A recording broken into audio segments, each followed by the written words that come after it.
ሰው እኮ አፍን ነው የሚያዳምጠው። እግዚአብሔር ግን ልብን ጨምሮ ነው የሚሰማው። እግዚአብሔር ሕሊናን ጨምሮ ነው የሚሰማው። አለመማር ፈልጎ ነው ወይ? ምሕረት አለማግኘት ፈልጎ ነው ወይ? ስላልገባው ነው። እግዚአብሔር ደግሞ እየሞላ ነው የሚሰማው። የእኛን ጉድለቶች እያከናወነ እየሞላ እያቀና ነው የሚሰማው። በተሳተ ቁጥር ገደል ዞ የሚጥል እግዚአብሔር አይደለም። አሬን ሁሉ ያደረገው ምንድን ነው? መታዘዝ ነው።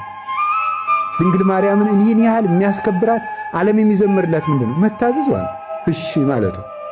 እሺ ባይ ፈጻሚ ተፈቃድ እኮ ነው የሚሏት ሊቃውንቱ ሲጠሯት። ፈጻሚ ተፈቃድ፣ ፈቃድን የምትፈጽም ለሁሉ ሰው የምትታዘዝ። ነይ መቅደስ ግቢ፣ እሺ። ነይ የእርግማን ውሃ ጠጭ፣ እሺ። የአምላክ እናት ትሆኛለች፣ እንዴት ነው ይሆንልኛል? እኔ ታናሽ ገረድ ነኝ፣ ለእግዚአብሔር የሚሳነው ነገር የለም፣ እሺ። የአምላክ እናት ሆነሻል፣ ደግሞ እንግዲህ ወደ ግብፅ ሂጅ። አንድ ጊዜ የአምላክ እናት ነሽ ማለት የአምላክ እናት ሆኜ ደግሞ የምትሰደድ ምን በወጣኝ ነው የማትል፣ እሺ። ሁሉን እሺ የምትናት በሽባይነቷ በእናቷ እምቢባይነት የሞጣውን ሞት በሽባይነቷ አስወጥታ ሰደደችው። እሺ ስላለች ማለት እሺ የምትል እናት ስላለች ነው እግዚአብሔርም ጸሎቷን እምቢ የማይላት። የጠየቀችውን ሁሉ ያደርግላት ሁሉ። ለምን? እሺ ባይ ናትና። ምን የሚያስከለክላት ነገር አለ? ምን? እና መታዘዝ ይሄ ነው። ቅዱሳን ሐዋርያት በጣም አስደናቂዎች ናቸው።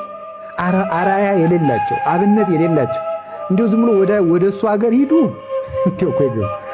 አህያውስ የስንት ቀን ጎዳና ይፈጃል? ማን መንገዱን ነው የሚያሳየን? እንዴ ያሰረን ሰውዬ እንዴት ሊለቀን ይችላል? ረማ የማይታሰብ ሰው ሰውየው መጥቶ ምንድነው የምታደርጉት ሲላችሁ ባለቤቱ ይፈልጋቸዋል በሉ። ይሄ መልስ ይሆናል?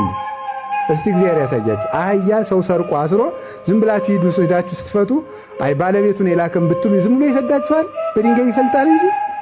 እንዴት ይሄንንስ እሺ ብለው ታዘዙ ነው። ቅዱሳን ሐዋርያት በሰበሰቧት በአንዲት ቤተክርስቲያን እናምናለን እኮ ይሄ ነው እኮ በእውነቱ።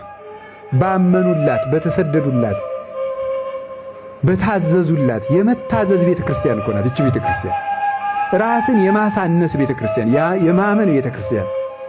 ይህንን ዋጋ ከፍለው ነው የሄዱት እና እነሱም ሄዱ አመጡት።